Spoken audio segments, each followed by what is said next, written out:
I'm going to do is I'm going to talk to you, build a relationship, because that's my first thing. My first priority is to not be rich.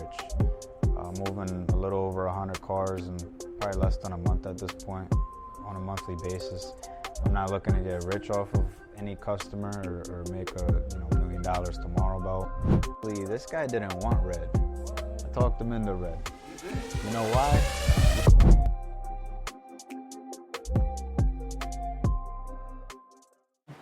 Yo. Guys, thank you for coming and stopping by. This is Sonidos Podcast with my guest right here, Rummy. Say what's up to him, my boy. What's up, everybody? How you doing? Yeah, so we're right here, SMR Auto Appearance. We got a detailing shop. Got PPF, paint protection film, got vinyl wrap, wheels, ceramic coating, everything, suspension, airbag suspension. All right. So you see this car right here? Explain just a little bit about what this car is and what you've done to it, just so they could get a little bit of what you've done already. So this is a customer from New York. It was previously wrapped. It's a brand new. It's a 2024 Dark Horse Mustang. It was wrapped, so we unwrapped it for him, and I talked him into paint protection film. Told him what it was, how it's warranted, how it actually protects your car. Wrap doesn't, yada yada yada. So we got to wrapping it in the red, and then after wrapping it, he wanted the spoiler, he wanted all this carbon fiber, the side skirts, the front lip, things like that. Then he wanted wheels, then he wanted airbag suspension, and now we're doing stars, so that's why the car's still here. Once we do the stars, probably take another day or so, and we send the car back. All right. Honestly, you guys can't, I don't know if you can tell through the camera, but this right here, this is a beauty. This is a beauty work. And that's just a little bit about what Rummy does. So honestly, he loves the car scene, as you could tell, For sure. So let's see, I love cars myself. I got into them by just playing with my Hot Wheels when I was younger, learning with my uncles and stuff, just how to get into cars. But how'd you get into the car scene? Tell me a little bit about how you started getting into cars first, and then we'll get into how you started the whole business and everything. So with the car scene, I was always into cars, like Forgiato, for example. I'm an authorized Forgiato dealer now. I was somebody that was repping Forgiato. I was 11 years old, walking to the bus stop, listening to rap music with Forgiato wheels, this and that. I used to be about it back then. And then when I was 16, I had Forgiatos on I had a 3 Series BMW in high school. I had Forgiatos on it. That was my first pair. Every car I ever owned after that had Forgiatos. It was just a thing. It felt classy to me at the time. You're not really at the most mature mindset as a teenager. The biggest thing to you is do I have a good car? The kicks on your car, Or the kicks on the car nice, or my shoes nice. That's all you really care about. So. Word, I see. So before we get into all the beginning, how'd you feel about your first car? How'd you get your hands on that? My first car I got from my family. My family bought me my first car. Nice. I was very spoon-fed growing up. I admit that. I didn't have a job before I had the shop, actually. I worked at a ski resort for a little bit as a rental technician. But even that was more so just kind of fun. That's why I did it. So I was very spoon-fed. I didn't work for my first car. Listen. If I was in your shoes, I wouldn't have mind either. You know what I'm saying? So all right. So you say you were very spoon-fed. That's how you were brought up. But now you're here. You're a business owner. Let's talk about your journey into becoming a business owner. So my journey into becoming a business owner. So when you're spoon-fed, all your friends know you're spoon-fed, right? Everybody around you. It's not the most respected thing in the world nowadays to be spoon-fed. It's just looked at as spoiled. So my biggest thing was kind of just to prove to people that I could be something, that I could hold a job, get a college degree, and things like that. And then after my mindset of so just trying to focus on impressing other people, I wanted to do something for myself. I wanted to become something. I knew I would become something. I would be late night at the bar. I went to school, Wilkes University. Late night at the bar at Wilkes, me and my friends be sitting down. And at the end of the night, I always used to say, I want to own a business. I want to do this. Mm-hmm. I want to have a big black car, a 7 Series, or a S-Class, big chrome wheels, wear a suit to work. Right. Black, slick, long hair to the back. That was the mafia kind of image that I always kind of wanted for myself. Right. And I guess I still aim towards that. I still try to work my way to become that person. I mean, there's more to it than just the material, you know, having the car and the hair. Right. And There's steps you got to take to even It was get more there. so that person I want to become in the future. I don't want to, it's not just really about the material. Like somebody like that is known to be a made man. In my head, I want to be a made man. I see you. So, no, you take pride in what you do. Obviously, you admit to being spoon-fed. But listen, again, if a lot of us had that opportunity, we would love it as well. So, you know, all your friends know this. You know this. You go to college. You're doing your thing out there, and you know you want to be a businessman. So, what was like... Did you just wake up and was like, all right, I know I'm going to do, you know, SMR?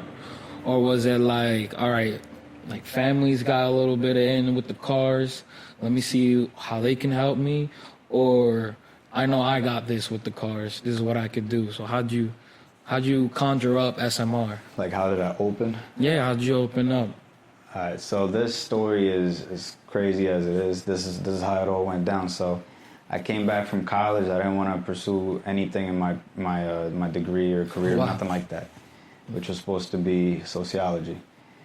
But I wanted to I kind of honestly just came home. My brother dispatches trucks. We have a diesel repair shop, family owned and operated as well. So I sat down there. They gave me an office, a computer, and I started dispatching my brother. I had no interest in it. It was just easy as in I wake up, walk to a shop, dispatch some trucks, I go home, you know? But I hated it. I hated it. I was lazy on another level. And the day I decided to open this shop, I was actually getting yelled at a little bit. My dad was upset with me because I got to work, I think, 11:30 that day. And when were you supposed to get here? 9 o'clock. Damn. Actually, dispatch, I believe, started at 8 or 8:30, something like that. So I was very late. I wasn't taking it serious and all that. And just like any parent would flip out. Like, he didn't flip out at me, but, like, I heard he was upset. Right. My brother was like, yo, Dad's, like, really upset with you right now. And I was like, you know, I'm not on time or nothing. Like, I hate doing this. I have zero interest in it. I can't wait to leave. Dispatch ended at like 5 o'clock. I used to try to dip out of here like 2:30, 3 p.m. Damn, so I was only here. Some days I was only here a couple hours. Right. And that only lasted, 2-ish months. And then as I found out that my dad's still mad at me and whatnot, that day I remember I called my mom during lunch. And I was like, what do you think about me opening, a shop? Like, what do you think about that? Can you talk to Dad and everything? And then she's like, he's not going to say nothing. You could definitely open a shop. In my mind, I didn't think he would say yeah to it because, he probably didn't trust me at the time, I thought. And then, she was like, he'd be cool with it. So just like that, I walked over down the hallway to my brother's office. I was like, yo, let's do something with cars. We got 3 bays on the other side filled with 4-wheelers that we don't even touch right now. Yeah. Let's open a tent shop. Oof, that's a good way to start. I didn't know how to tent. I don't know nothing. He said YouTube. So we opened the LLC a couple days after that, and then we got to talking. We started tinting cars here, detailing cars. A close friend of mine has a dealership in the area. I used to detail his cars. It was like 3 cars a week we would detail, something like that. We weren't big or nothing like that at all. And from there, started getting into ceramic coating. Then I went to rap school, came back, went to another rap school, hired another person. Then we got into PPF. So it was slowly starting to pick up. We got the floors and everything got ready. And where we're sitting right now, this was the first garage. Nice. And nice garage. Right away, I basically got sick. As soon as we got into a normal pathway of making a little bit of money is when I got diagnosed with cancer. All right, Rummy. So I know, for the way you started this company, it was in a rough time in your life. You had just started it, and a couple months later, boom, I know you got diagnosed with cancer. Yeah. Something that you were, 23 at the time? 23. That no one at any age, honestly, can take easily. So you're trying to start your business. 4 months in, you have some progress. You have some help around you. It was booming, and then boom, you got hit with something that not anyone could really, operate correctly with. So I know the business is part of something that you got that going on, but then your health is something else. So your health is there, it's declining, I'm guessing, at like, you open up, you said April? Yeah. April, it's about October, you know, which is crazy coincidence, you know. Yeah. Breast awareness month, breast cancer. My birthday month too. That's your birthday month too? Brother, so this is all hitting you, right? You say you're a little depressed, so... I probably was, because coming back from college into like adulthood, I feel like it just kind of slaps everybody in the beginning, because you're not expecting like the normal work world. Yeah, because like, it's not like life. You're not competing with nobody no more. Yeah, it's not like you're going out, just coming back homework, like you're at zero. Yeah. You got to start again, you know what I'm saying? Everybody you're used to being around for 5 years, I was there, was no longer around. They're gone. They're doing their careers. It was a whole different life shift. Okay, right there, that's perfect. So this life shift is hitting you while your health is a little stubby. You know what I'm saying? So what's going on just on that, on like your personal life? How is that? How are you handling that, good or bad? How is that? What's going on in your head at the time? So before I got cancer, or when I got? Yeah, like right before you got cancer, because you're doing good. So before I knew I was sick, I was, I don't know, my mind was very lost. I don't think I was adjusted to fully living at home yet. Everything was kind of sloppy. I don't know who I want to be, close friends with here, who I'm trying to mess with, who I'm not. Right. I think I was too new back in town at the time. A brand new person to really again. know, yeah. Was I super, super happy and excited all the time? I don't think I was. But, yeah. All right. So now, you're a little iffy about where you want to be in life. Yeah. You started your business, but it's not booming like you want it to be. And that too, like when we started, it wasn't, I was still like not really trying to be here all that much. Like, I don't know. I mean, I can also blame like we weren't flooded with work left and right off the bat. Of course, it's the beginning. Like not on a crazy level anyway. Yep. Yep. All right. So then, again, you started April, 4 months later, it's October. Birthday's coming up, you're excited, but did you feel your body declining, like, around that time? So, I think... How was it that you get diagnosed? I got diagnosed because I had a big lump on my neck. Like, it was a tumor, but I had no idea. And it happened to be cancerous, and after they ran a couple tests, I ignored it for like a year. I just didn't. It used to hurt sometimes and whatnot, but I did my normal day-to-day living in college and just pretended it wasn't there. A lot of people that were close to me at the time would say, like, you got to get this checked out. Like, this doesn't look normal, but I didn't really care. I used to just ignore it. The back of my head, believe it or not, a lot of people are going to think I'm making this up right now. I knew something was wrong. I knew like something just wasn't right. Like my body was down. I'd be sleeping all the time. I was depressed. I didn't want to do anything. I wasn't motivated for anything. My skin used to be rashed up, itchy, bloody. Wow. I would lose sleep even during sleep. Like wow. It was, yeah. Dude, so honestly, and it happened so slowly. I lost like 45 pounds, 50 pounds. Wow, dude. So you're saying that, but you're saying you were like depressed prior, but it was the cancer, I hated bro. Everything. I hated eating. Like I think a lot of it was cancer the whole time. Yeah. I had no idea. Wow. And no one in my family ever had cancer before. We never even got sick before. Like my parents pop a Tylenol maybe once a year for a headache. They're good. That's how I was too. Like, right. No, I've been there. I never got COVID or Same. Knock on wood. All right. So this is happening. How long was the process? Because you're in remission now, right? I'm in remission now. Congratulate that. The process was, so this is how it went for me. Right away, I kind of, like when I found out about it, they did the port surgery, which is a port device that they put, it's a catheter. They put it in your chest so they don't have to keep jabbing you in the arm with the needle. Yep. And that's where I would get my chemo through my blood work. So it would be 1 week chemo, and that would last anywhere from, like a fast chemo would be like 5.5 hours. But normally I was there from when the cancer center would open until the shift would close. Wow. I was there the whole time with the needle and the catheter. Like once a week or? Every other week. Every other week. So it would go like this. 1 week I would have my blood work to make sure I'm good and I'm good to go back in the chemo, and the week after that would be my chemo. Okay.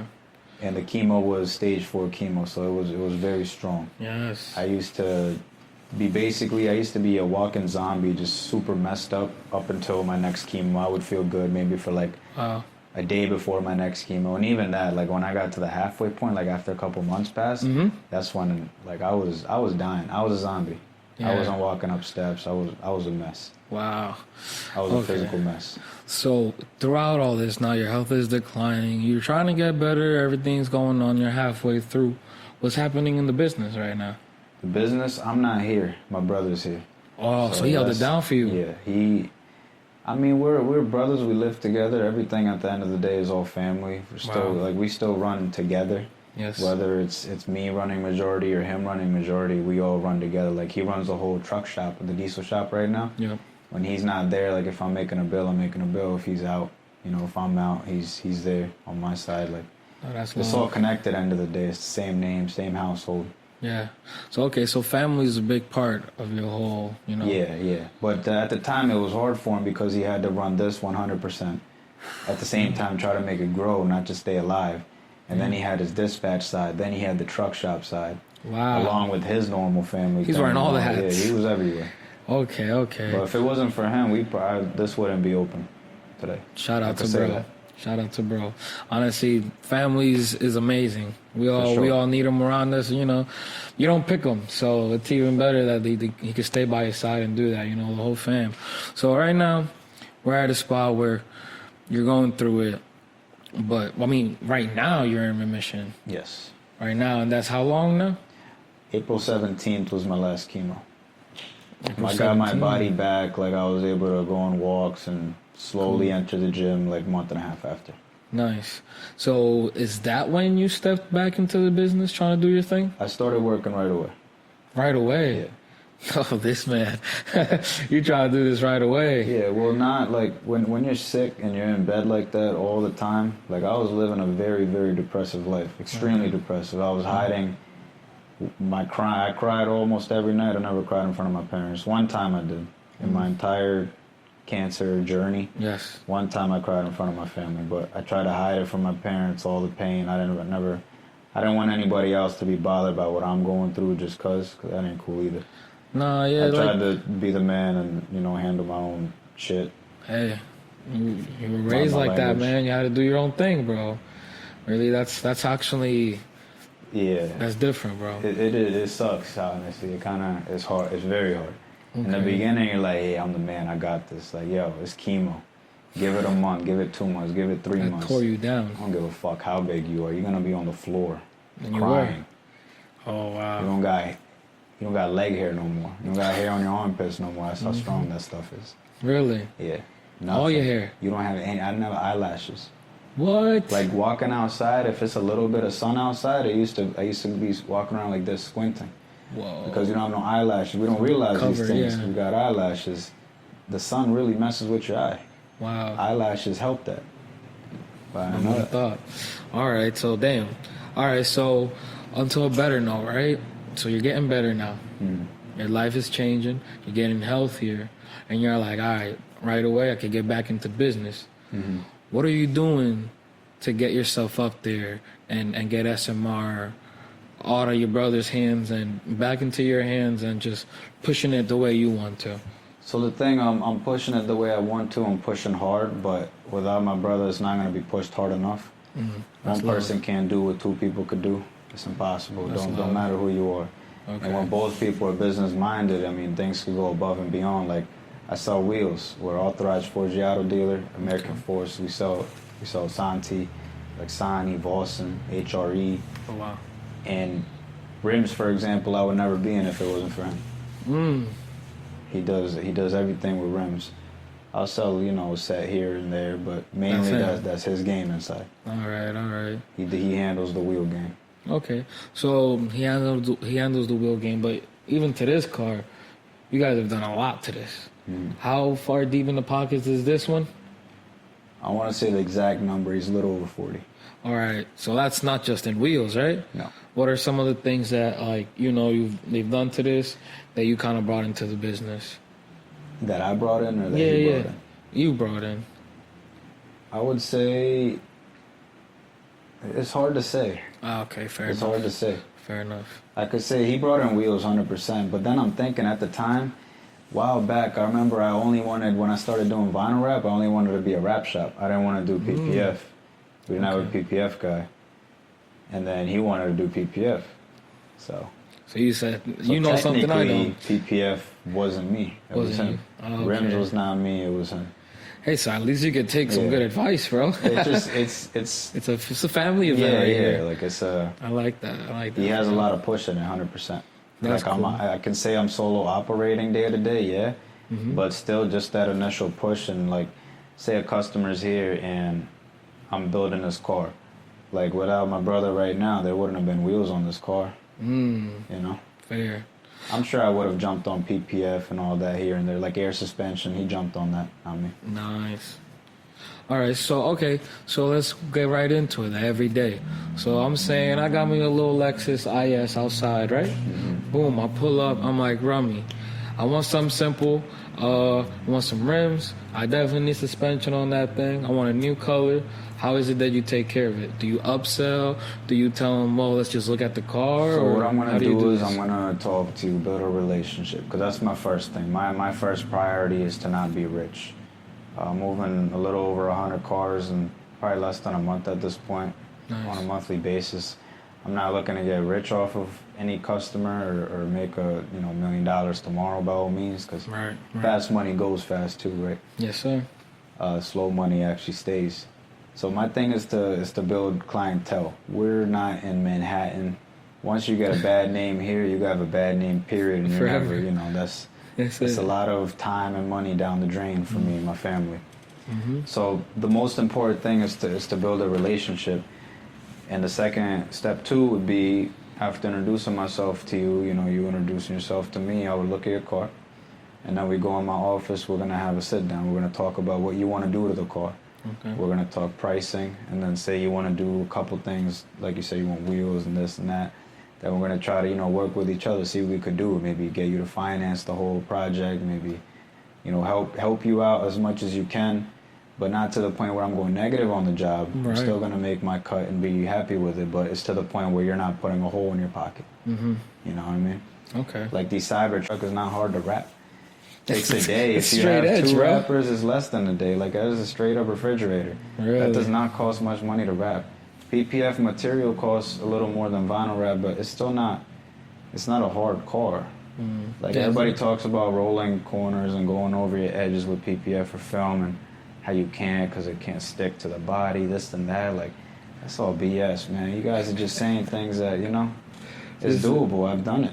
Nice. I have not an issue yet. All right. So I actually want to get into the Cybertrucks. How'd you even get into, did you get one and then they just start rolling in? Did you know a guy? It was very, very random. I'm sitting Really? inside, and then out of nowhere I see this truck outside. It's like, holy shit, what is that? Right. Now, this was early on, and I walk outside, Okay. this guy comes out, super cool dude, and, I sat down with him, and then we started talking PPF. He wanted black.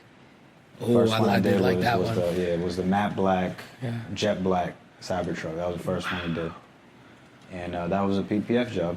What's PPF? Because I've heard you say it for a couple of times. This one has it, right? Yeah, that's color PPF too. Okay, so that's an acronym, I'm guessing. What is it? PPF is paint protection film. Oh, okay. It actually protects your car. So vinyl wrap is a printed adhesive. It's a print on top of it. It's printed color.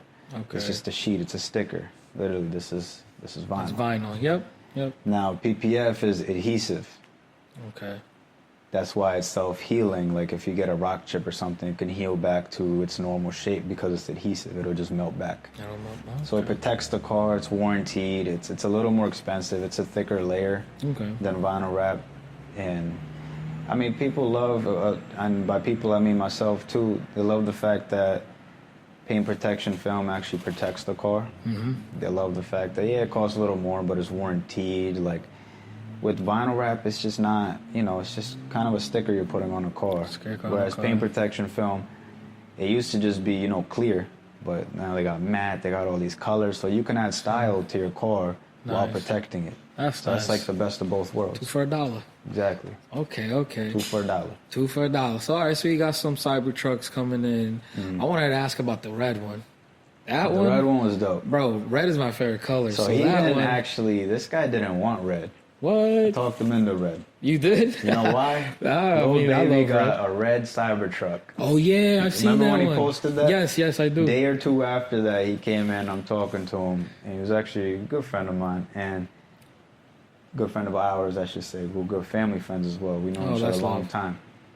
And I talked him into the red. He was like, let me sleep on it. Now he's like, it's growing on me. The wife likes it. Like, red's dope, dude. I love the red. That thing causes so much attention. When we finished it, we parked it outside. There were people honking. There were people making videos. Accidents almost occurring outside. Yeah, that's a pretty busy highway. Yeah. That's a busy highway right in front of us. So anything we park outside, you're gonna see it. You're gonna see it, especially a bright red Cybertruck. It looks like a PlayStation 1 graphic, bro. Yeah. And it was bright early red. on. There just weren't that many around. No. I haven't seen too many. There's more now, but there's not that many. So I'm glad you got your hands on a couple of them. Yeah, that's pretty cool. Cause like the way I'm gonna put pictures up, like you guys have to see. It's a beautiful vehicle.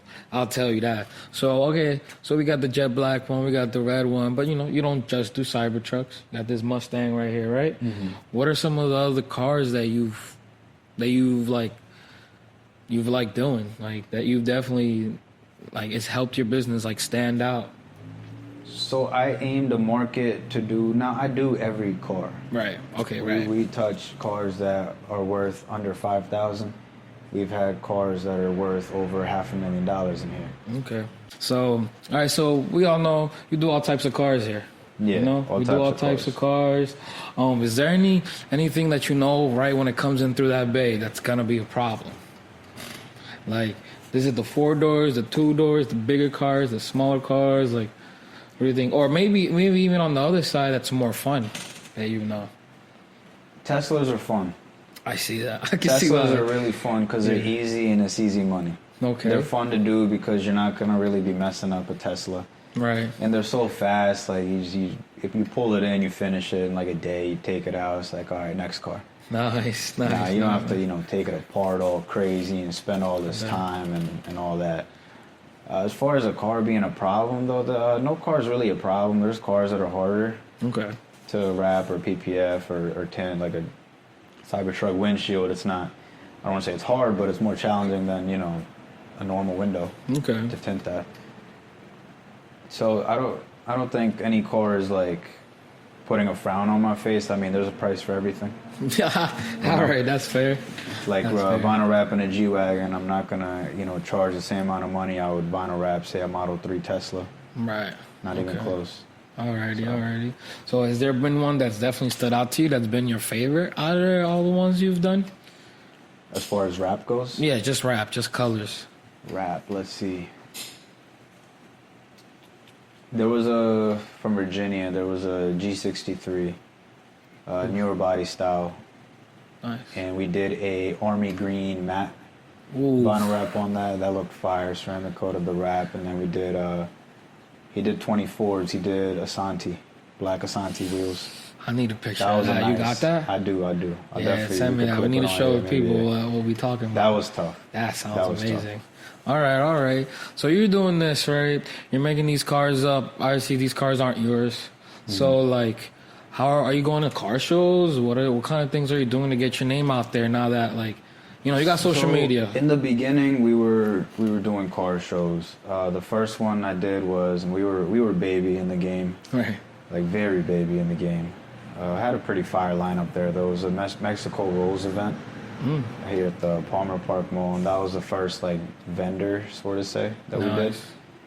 And after that, we got into cars and coffee, and I had chemo a day before this first cars and coffee, so I wasn't present. My car was there, my brother was there, his cars were there, and our tent was set up, the whole team was there, so it was still a good event from what I see from the videos and all that. Nice.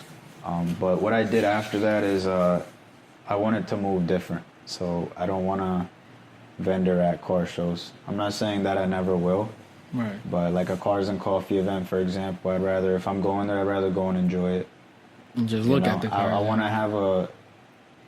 to go a different route. I don't want to go the generic route of being at every car show with the 10 and, put all these logos up and make the lineup of cars, because it's not hard to do, It's the norm. You want to break out the box. Yeah, you get the thing, you sign a little deal, give them a fee, and then you put your 10 up. Right. But I wanna go a different route. And then honestly, with the cars and coffee, I've been so busy. I only have a couple hours on a Sunday to relax.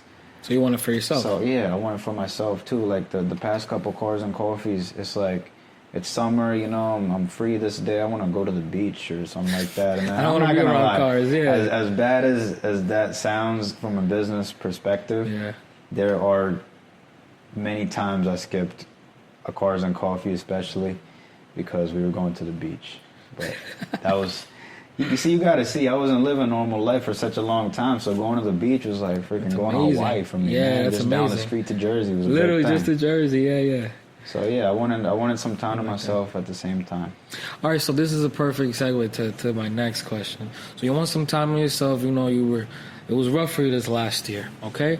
So I know you love cars, but what are other things that bring you joy that like at the end of the day, it's just gonna take your head out of the game for a little bit so you could come back stronger?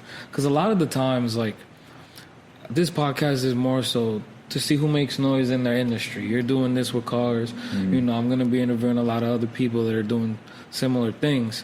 But what keeps you going? What keeps you saying, yo, I need the time for myself. I'm going to do this so I could come back to work and just kill it even more? What are things that get your mind out of the game? So what are things that I would use as a distraction to get a break so I can do better with work? 100%. Nothing.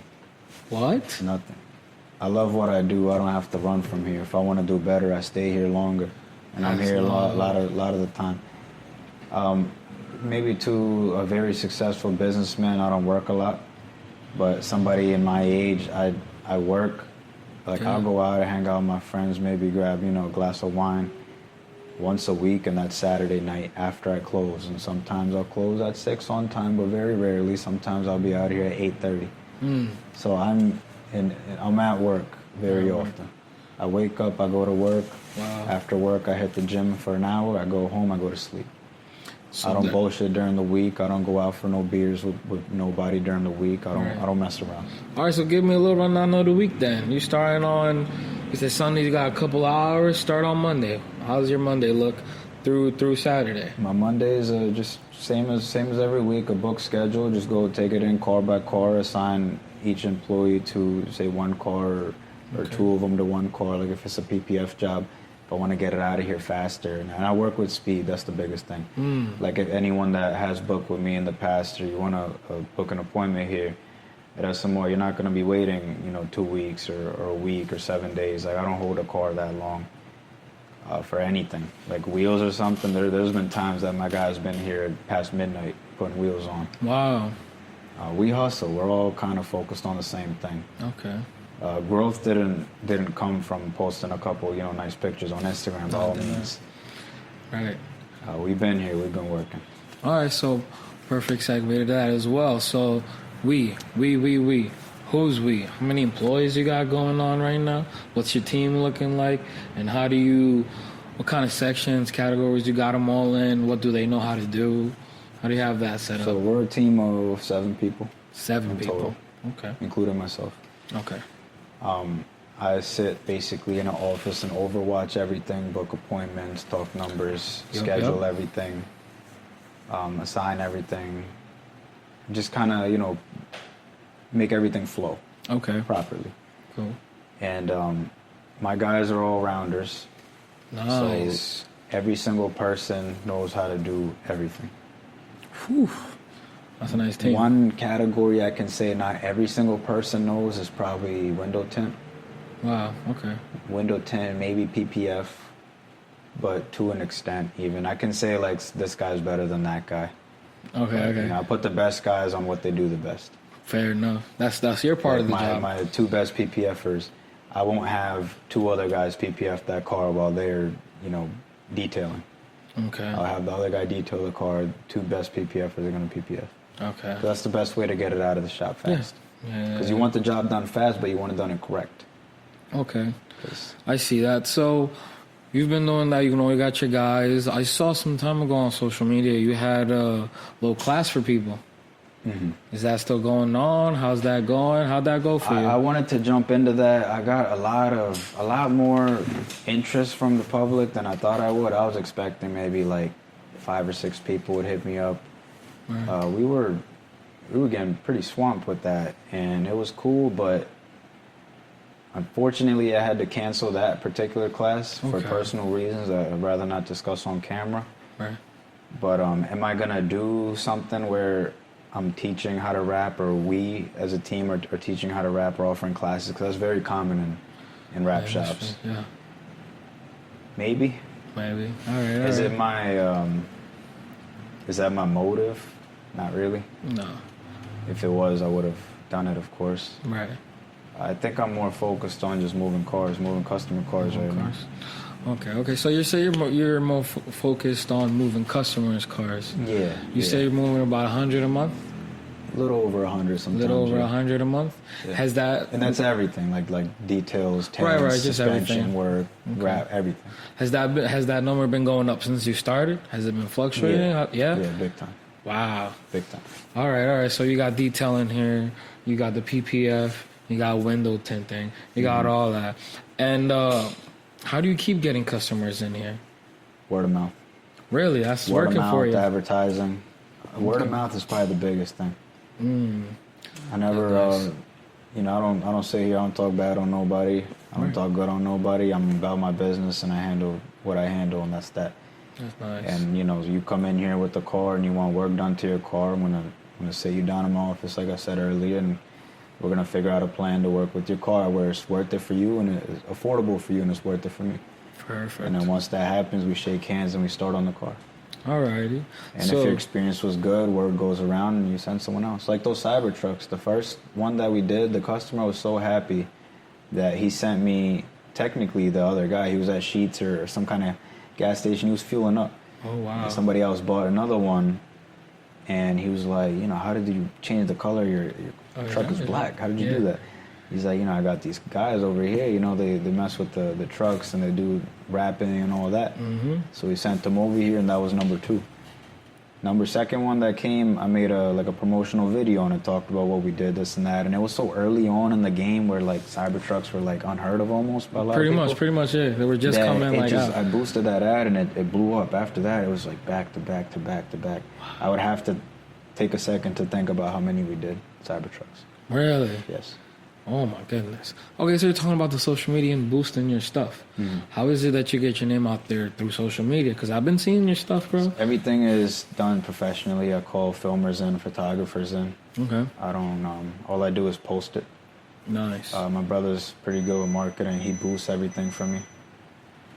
Everything is done organically. We grew our TikToks normal. Nice. And that's that. My website was made in the winter. It wasn't the best looking thing in the world, but I knew that I slept on it for a while. But it's being rebuilt right now, and it's under the works, and it's gonna be one of the best websites. Nice. I know that for a fact. I'm taking notes from a lot of big companies. You're gonna open my website and think of Ferrari. It's a big website. Then listen, one of my biggest things with the podcast that I want to bring out is bringing local support. Having other people get to you through social media, through the YouTube, through everything that you do. So what are you thinking that you're going to see yourself do in like the next year to try to get your name out there? In the next year, I think I'm going to keep doing what I'm doing. Plan on being a lot bigger next year than this year. This is just, Amen. I'm taking it easy. I'm still, hanging out and whatnot. Mm-hmm. I can't say I'm all gas, no brakes right now. Right. As much as I may talk the big game, there's guys out there that they work. I mean, they could, they outwork people on a different level. Mm-hmm. And I think my goal would be, or my vision for in a year would be to become that person more and more. All right. I see. So you're still practicing on yourself, You still, you gotta back up the talk, you know? Yeah, you gotta back up the talk. I get it. Yeah. I get it. So, nah, man, as of now, bro, I appreciate this. This has been a nice way to get to know you a little bit. You know, we got to talk about the cars. Thanks for letting us into your life a little bit, bro. I know that's personal. For sure. You know? So if there's anything else you want to get out about SMR, just hit the fans up right now, bro. They're here. They're listening to you, bro. Message to the fans, man. Yeah. I love y'all. I know a lot of celebrities say that at like live concerts, but it's true. I'm no celebrity. I'm no big businessman. I'm no big baller, man. Don't be looking at my Instagram and be like, oh, that's him. Like, nah, I'm just a normal kid. I'm 24 years old. You know, don't hate on me too much. But I'm just a normal kid trying to make his way up. That's it. There's nothing more to it. Thank you, Romeo. It's been a pleasure, bro. For sure. Before we get to hang out, get a little wine. One of them Saturdays, bro. I'll sip with you. And now, yo, guys, this was the Sonidos Podcast. We're here with people making noise in their industry. Thank you for coming by.